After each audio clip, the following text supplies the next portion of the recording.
오늘 말씀의 제목이 하나님과의 관계가 회복되어야 한다라는 그런 주제를 가지고 말씀을 전하려고 합니다.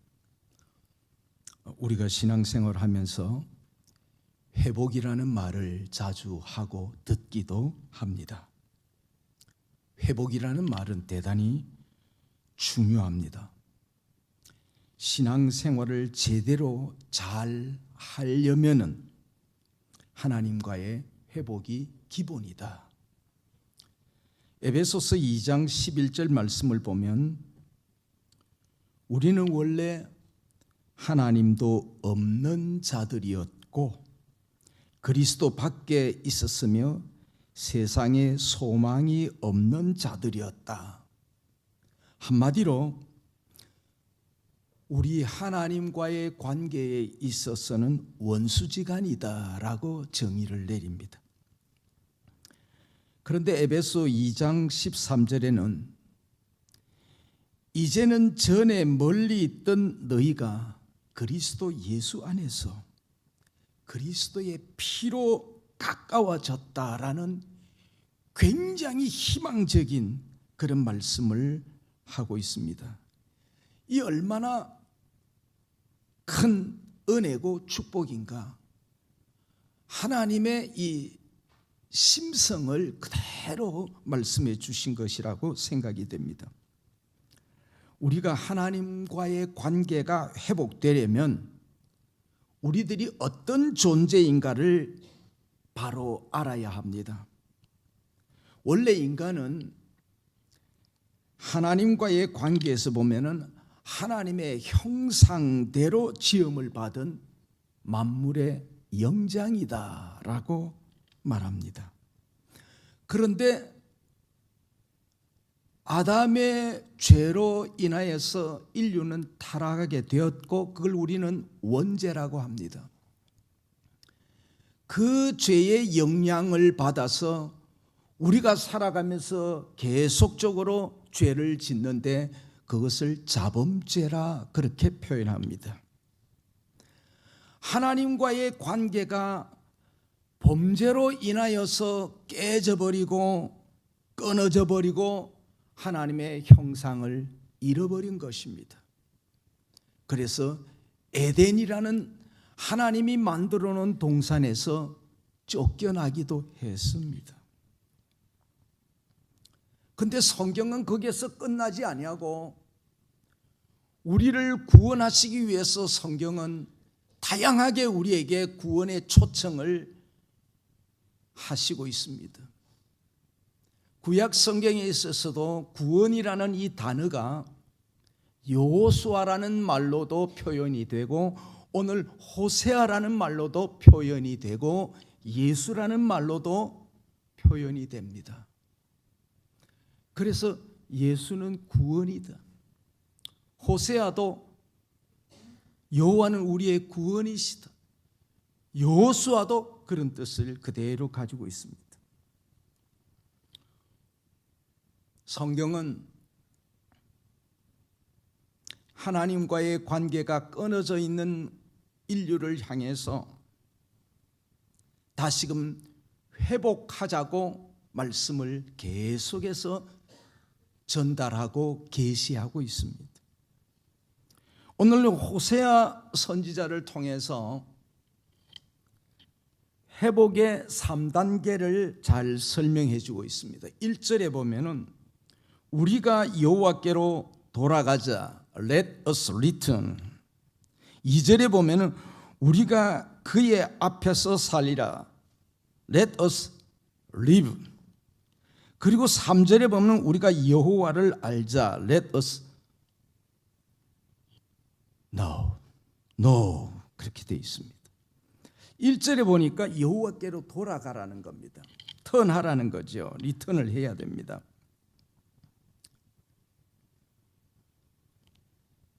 이걸 돌아간다는 이 말을 신학적인 용어로 보면 회개라는 그런 단어로 사용할 수 있어요. 회개는 돌아가는 겁니다. 방향을 전환하는 것입니다. 삶의 목표를 완전히 바꾸는 거예요.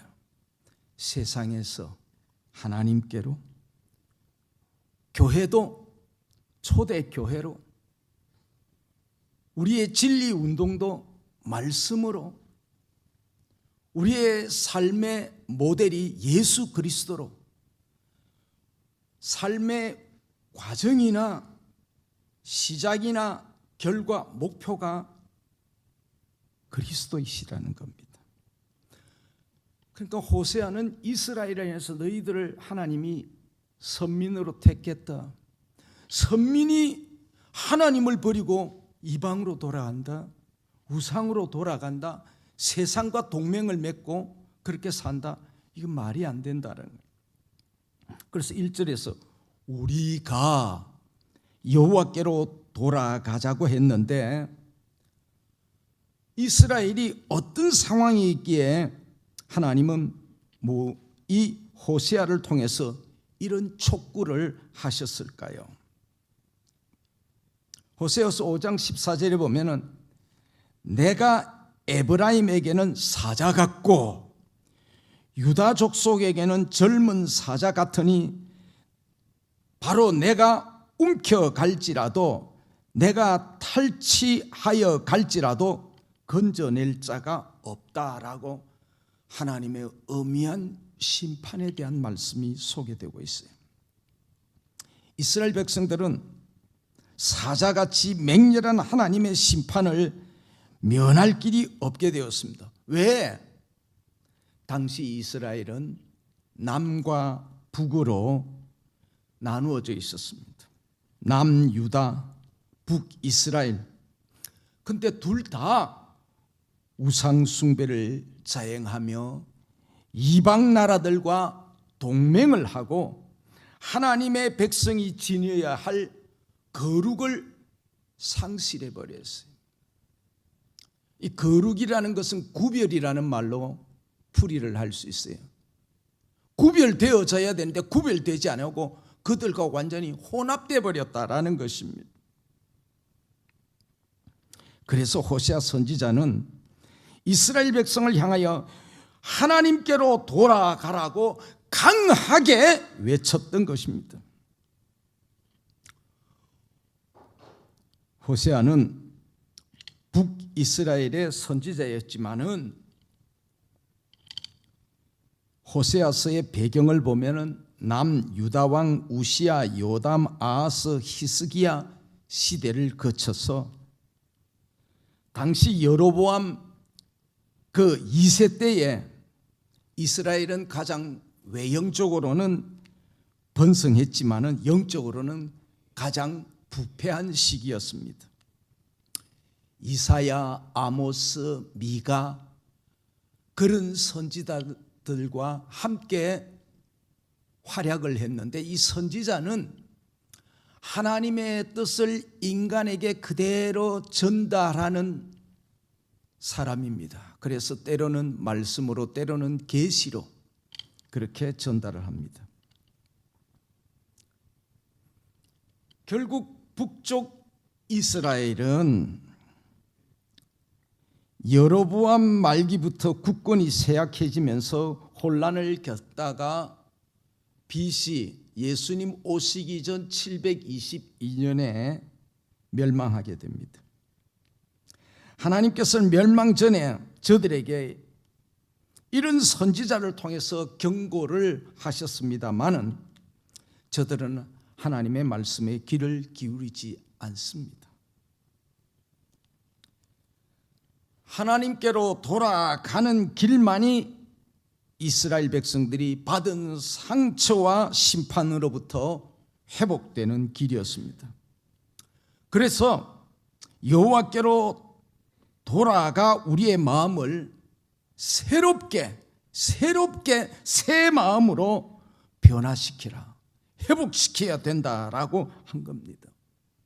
하나님께로 돌아간다는 것은 자기 자신을 버리고 탕자처럼 아버지의 집으로 방향을 바꾸는 거예요. 목표를 바꾸는 거예요. 우리는 철저히 자기 중심적인 생활을 하면서도 형식적으로는 예배를 드려왔고 성도의 삶을 산다고 말했지만 실제로는 내 마음대로 살았습니다. 호세아 시대에 이스라엘이 남쪽 유다가 그렇게 살았다라는 겁니다. 그래서 외식하는 자들이었다라는 거죠. 호세아서는 크게 두 분류로 나눕니다. 전반부는 호세아의 가정에 대한 이야기를 하는데 그의 아내가 얼마나 형편없이 행동을 하는지 가정을 지키질 않아요. 자녀를 제대로 양육하지 않아요. 집을 나가는 불륜을 밥 먹듯이 하는 여인이에요. 이스라엘이 그렇다라는 것을 고멜이라는 이 가정을 통해서 하나님은 보여줍니다. 그런데 신실한 남편이 호세아는 하나님의 말씀대로 순종해서 그 형편없는 여인을 끝까지 지켜주고 찾아주고 함께하면서 가정을 이루어가는 겁니다. 이게 바로 하나님의 사랑을 구원으로 표현해 준 거예요. 후반부에는 에브라임과 이스라엘, 유다 엄청나게 부패하고 타락하고 엉망진창으로 돌아가지만 하나님은 저들을 아프게 하고 상처를 주고 심판을 해서 결국 돌아오게 하시면서 호세아서 14장 4절에서 8절에 보면 회복의 모습이 어떤 모습으로 되어지는가를 보여주고 있어요. 하나님의 사랑이 이렇게 크다라는 겁니다. 고멜 같은 우리들, 하나님은 우리를 받아주시고 용서해 주십니다. 하나님은 관계를 우리 쪽에서 하나님 관계를 회복하게 해주세요가 아니고 하나님이 도리어 관계를 회복하자라고 말씀하고 있다는 것입니다. 이런 이 하나님의 은혜를 알고 하나님과의 관계를 회복하기 위해서 여호와께로 돌아가는 운동, 만물이 다 잠에서 깨어나서 정상적으로 활동하기 위해서 봄이 오는 것처럼 생명의 계절이 오는 것처럼 창조의 역사를 보여주는 계절이 오는 것처럼 우리가 여호와께로 돌아갈 때에 하나님의 성령의 창조의 역사, 새롭게 하는 역사, 회개의 역사, 돌아가게 하는 역사가 우리 가운데 일어나게 될 줄로 믿습니다. 우리는 금요 기도 때마다 하나님이 우리에게 은혜를 주시고 우리에게 회복을 허락하여 주시옵소서, 그리고 부흥시켜 주시옵소서, 이 얼마나 중요한 기도의 제목을 가지고 몸부림을 치는지 모릅니다. 이제 우리가 몸부림을 쳐야 됩니다. 겨울에 잠자던 모든 것들이 기지개를 켜고 다시금 땅을 뚫고 솟아나는 것처럼 오늘 여호와께로 돌아가는 이런 믿음의 운동이 전개되어져야 된다라는 겁니다. 관계가 회복되어지려면 2절에 보면은 우리가 그의 앞에서 살아야 된다라는 겁니다. 우리가 회개하고 전적으로 여호와께로 돌아가면은 여호와께서 이틀 후에 우리를 살리시며 셋째 날에 우리를 일으키시니 우리가 그의 앞에서 살리라. 그의 앞에서라는 이 말을 직역하면은 그의 얼굴 앞에서인데 여호와를 기꺼이 받아들이고 그의 주권을 인정하고 그의 섭리와 보호 아래서 사는 것, 하나님은 그걸 원하신단 말이에요. 그렇게 만들어 가겠다고 선지자를 통하여 계시하고 계십니다. 하나님께서 우리를 일으키시는 그 까닭은 그의 얼굴 앞에 있게 하기 위함입니다. 항상 하나님의 얼굴 앞에서 떠나지 않는 것이 하나님께서 원하는 것이에요. 그래서 우리는 코람데오라는 말을 사용합니다. 하나님 앞에서. 사람이 자꾸 이렇게 거울을 보면 자기의 모습을 처음 봤을 때보다 2번, 3번, 4번 자꾸 보면은 정확하게 알게 됩니다. 우리가 하나님과의 관계를 계속해서 잘 연결을 시키고 그렇게 삶을 유지해 나가다 보면 나도 모르는 사이에 아름다워지는 거예요. 신의 성품이 살아나게 되는 거예요. 예수를 닮아가게 되는 거예요.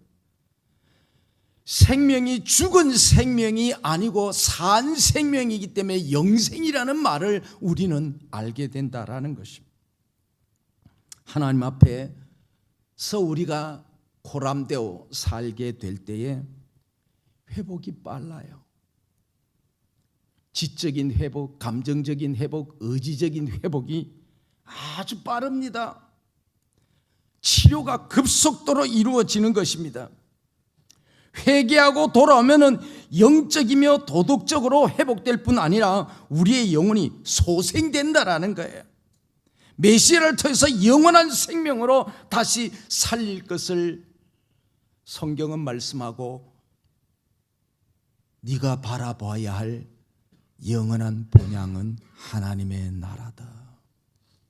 하나님의 나라를 위하여 지상의 교회를 세웠다. 하나님의 나라를 만들기 위한 전투하는 교회, 그게 바로 우리들이다라는 것입니다.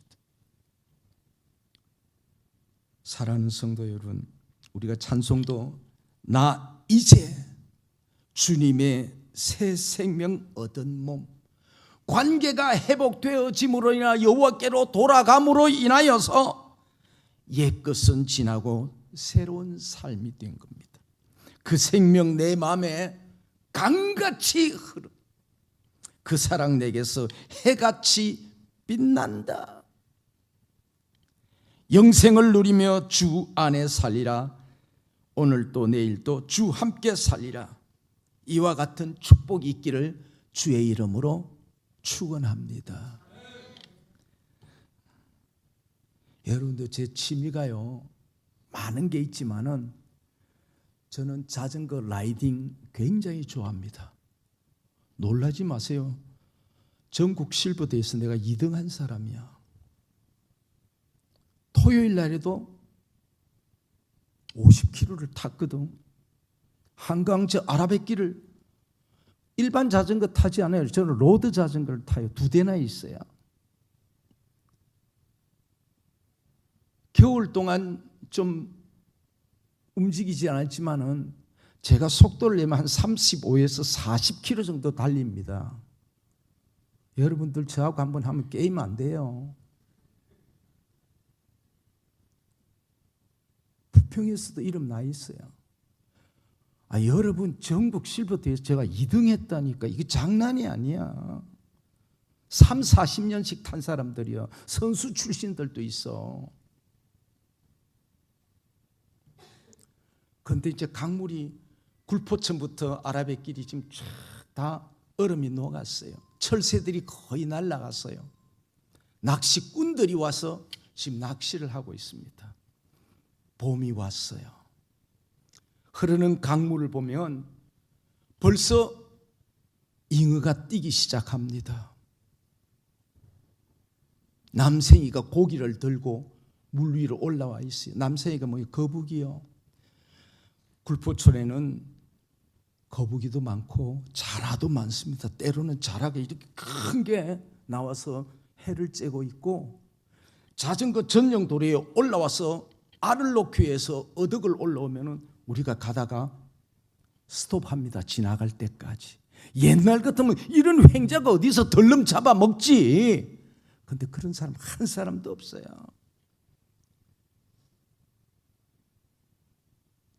인천도 자전거 출발점이 정서진입니다. 거기에서 어디까지? 정동진까지 그냥 논스톱으로 갈 수 있도록 길이 쫙 다 열려 있어요. 기가 막히게. 자전거 전용도로는 일반 차량이 못 들어와요. 오토바이 못 들어옵니다. 그렇게 좋아요.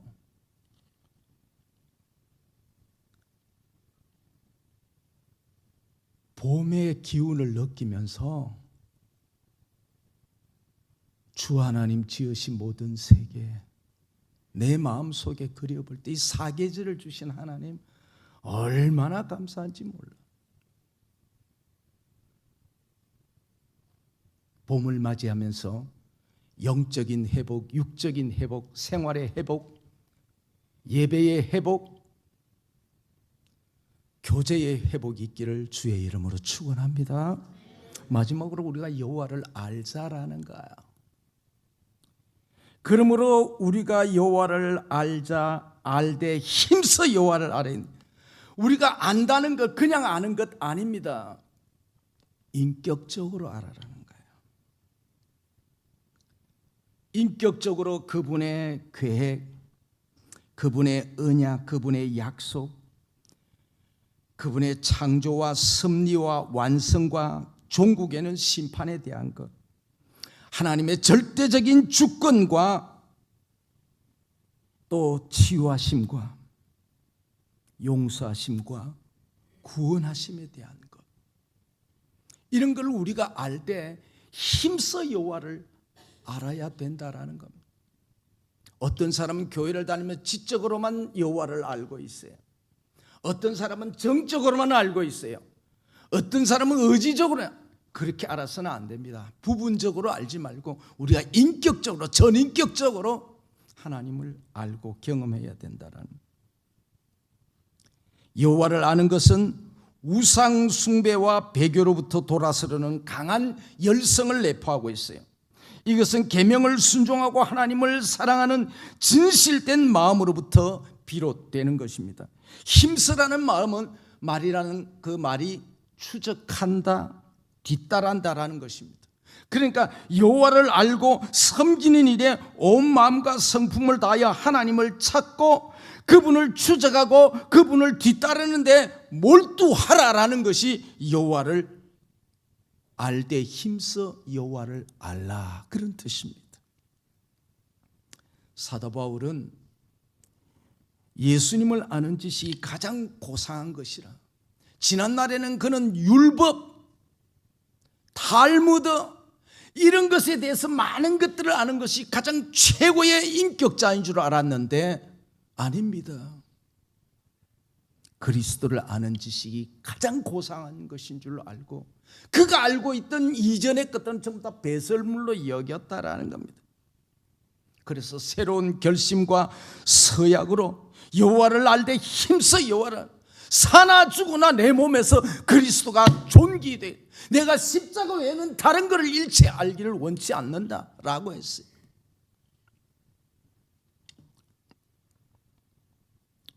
우리가 우리 자신을 향해서 결심 한번 해보자.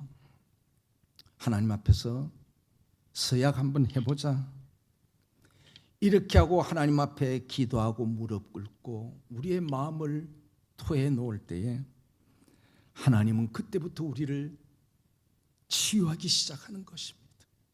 당신과의 관계에 있어서 이런저런 것들이 우리의 삶에 브레이크가 되지 않도록 주 앞에서 살게 하심으로 그의 나타나심은 새벽빛같이 어김을 없을 뿐 아니라 은혜의 비를 적당히 내려서 진정한 평안과 축복을 주신다고 말씀하십니다. 말씀과 예배와 섬김과 교제를 통해서 하나님과의 관계가 회복되어지면 만사가 형통한다. 아직까지 내 지식이, 내 감정이, 내 의지가 하나님이 원하는 수준에 이르지를 못했다 할지라도 우리가 꾸준하게 하나님과의 관계를 잘 유지하려고 수요, 금요, 주일 기도의 예배에 참석하게 되면 나도 모르는 사이에 말씀이 씻어주고 성령이 우리를 만져주시면서 치유하고 새로운 마음으로 변화시켜 주시는 줄로 믿습니다. 여러분, 간단한 예로 집에서 우리가 옛날에 콩나물을 많이 키웠잖아요. 저도 어릴 때 우리 어머니가 그 콩나물 키우는 걸 봤어요. 독에다 그 콩을, 그 메주 콩이죠. 그걸 물을 갖다 부으면 물이 쭉 다 빠져버. 하나도 남겨 있는 게 없어. 그런데 계속 부어. 그런데 얼마 있지 않으면 싹이 나고 그냥 자라는데 막 그냥 자라나는 거예요. 여러분, 우리가 수요 기도에, 금요 기도에, 주일 예배 와서 말씀을 들어도 100% 우리가 다 수용할 수 있나요? 다 기억할 수 있나요? 무슨 말을 들었는지 그렇게 어떨 때는 감정적으로, 어떨 때는 이성적으로 아멘 아멘 합니다. 의지적으로 결단도 합니다. 그러나 돌아서고 나면 또 잊어버려요. 그런데 나도 모르는 사이에 하나님의 성령이 조금씩 하늘의 신령한 은혜의 물을 내 영혼 속에다가 집어넣는 것입니다. 그러면서 점차로 옛것은 사라지고 성화의 단계로 나도 모르는 사이에 주여 아버지, 그리고 예배에 참여해서 때로는 딴 생각하고 있다가 앉아있다가도 갈 수도 있지만 하나님 계속 하는 가운데 나도 모르는 사이에 점차로 그분을 닮아가고 있다라는 거예요. 그리고 그 자리가 이 내 자리인 것 같아. 이게 마음에 안심이 되고 평안이 오는 것을 느끼게 되는 것입니다. 하나님은 우리의 처지를 너무나도 잘 알고 계세요. 죄악으로 인해서 여호와께서 우리를 찢으셨으나 도로 낫게 하시고 싸매어 주실 것이고, 죄를 사유하시며 구원의 기쁨을 누리면서 풍요로운 삶을 제공해 주십니다. 비록 우리가 성화의 단계에 이르지 못해도 하나님과의 관계가 회복되고 있다라는 사실을 믿고 열심으로 여호와께로 돌아가자. 새 생명의 역사, 은혜의 역사, 회복의 역사가 우리 위에 기름 부어지리라 믿습니다. 할렐루야.